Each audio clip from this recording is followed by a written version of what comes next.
আজি এই সাংবাদিক মেলাৰ আয়োজনৰ বিশেষ কাৰণ আছে। অহা 10 অক্টোবৰ শুক্ৰবাৰ আমি ধুবুৰী জিলা KSDCয়ে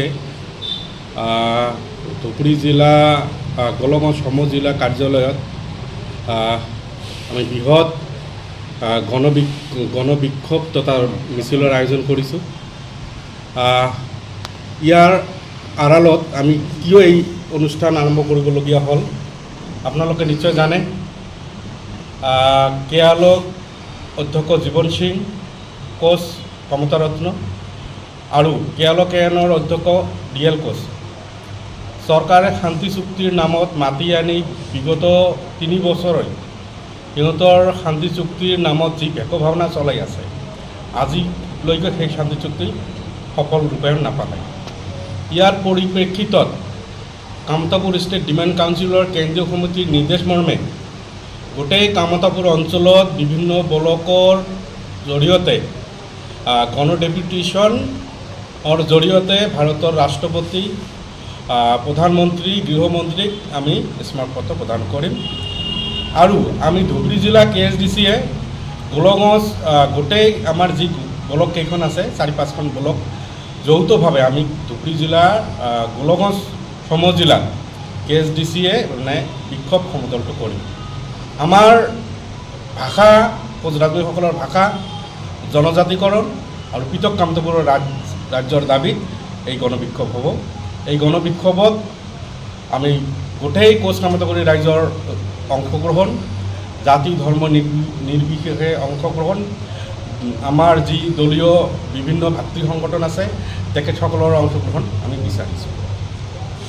আমি ভাবিছোঁ প্ৰায় 5,000ৰো অধিক আমাৰ কোচ কামতাপুৰী জনগণ উপস্থিত থাকিব। যিহেতু KSDC অসমতো আছে। নাই, আমি ধুবুৰী জিলাই কৰিম। মানে প্ৰতিটো জিলাৰ প্ৰতিটো ব্লকতে এই গণবিক্ষোভ হ'ব, ব্লকে অনুষ্ঠিত হ'ব। কিন্তু আমি ধুবুৰী জিলা KSDCয়ে আমাৰ যিকেইখন ব্লক আছে সমূহীয়াভাৱে আমি গোলগঞ্জ সমজিলা এই কাৰ্যসূচী পালন কৰিম। আৰু নমস্কাৰ সাংবাদিক বন্ধুসকল, আজি এই সাংবাদিক মেলাৰ আয়োজনৰ বিশেষ কাৰণ আছে। অহা 10 অক্টোবৰ শুক্ৰবাৰ আমি ধুবুৰী জিলা KSDCয়ে ধুবুৰী জিলা গোলগঞ্জ সমজিলা কাৰ্যালয়ত আমি বৃহৎ গণবিক্ষোভ তথা মিছিলৰ আয়োজন কৰিছোঁ। ইয়াৰ আড়ালত আমি কিয় এই অনুষ্ঠান আৰম্ভ কৰিবলগীয়া হ'ল আপোনালোকে নিশ্চয় জানে। কেয়ালক অধ্যক্ষ জীৱন সিং, কোচ কমতা ৰত্ন আৰু কেয়ালক এনৰ অধ্যক্ষ DL কোচ চৰকাৰে শান্তি চুক্তিৰ নামত মাতি আনি বিগত 3 বছৰলৈ সিহঁতৰ শান্তি চুক্তিৰ নামত যি ভেকভাৱনা চলাই আছে, আজিলৈকে সেই শান্তি চুক্তি সফল ৰূপায়ণ নাপালে। ইয়াৰ পৰিপ্ৰেক্ষিতত কামতাপুৰ ষ্টেট ডিমাণ্ড কাউন্সিলৰ কেন্দ্ৰীয় সমিতিৰ নিৰ্দেশ মৰ্মে গোটেই কামতাপুৰ অঞ্চলত বিভিন্ন ব্লকৰ জৰিয়তে গণডেপুটেশ্যনৰ জৰিয়তে ভাৰতৰ ৰাষ্ট্ৰপতি, প্ৰধানমন্ত্ৰী, গৃহমন্ত্ৰীক আমি স্মাৰকপত্ৰ প্ৰদান কৰিম। আৰু আমি ধুবুৰী জিলা KSDCয়ে গোলগঞ্জ গোটেই আমাৰ যি ব্লক কেইখন আছে 4-5খন ব্লক যৌথভাৱে আমি ধুবুৰী জিলাৰ গোলগঞ্জ সমজিলাত KSDCয়ে বিক্ষোভ সমদলটো কৰিম। আমাৰ ভাষা কোচৰাজবংশীসকলৰ ভাষা জনজাতিকৰণ আৰু পৃথক কামতাপুৰৰ ৰাজ্যৰ দাবীত এই গণবিক্ষোভ হ'ব।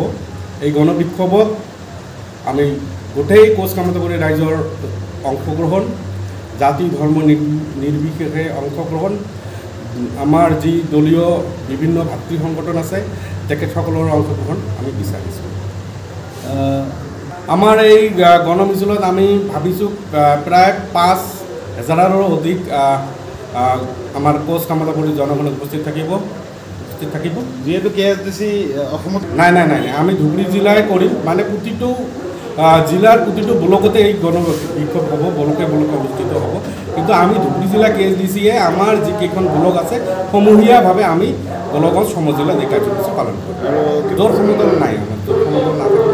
আমি গণতান্ত্ৰিক আন্দোলন কৰি আমাৰ শান্তি সম্প্ৰীতিভাৱে আমি আন্দোলন যিটো আপোনালোকে আৰু দেখা চাওক আপোনালোকে চাওক বিগত দিনবোৰত মুখ্যমন্ত্ৰী ডাঙৰীয়া বিভিন্ন সময়ত কৈ আহিছে যে 99% জনজাতিকৰণৰ কাজ হৈ গৈছে, কিন্তু আজি 2026ত ইলেকশ্যন হ'ব, বিধানসভা ইলেকশ্যন হ'ব, তাৰ আগলৈকেও কিন্তু হোৱা নাই। এতিয়া সেইটো এটা টপ হ'ব বিজেপি চৰকাৰখনৰ, হিমন্ত বিশ্ব চৰকাৰখনৰ এই টপত আমি ভুল নাযাওঁ।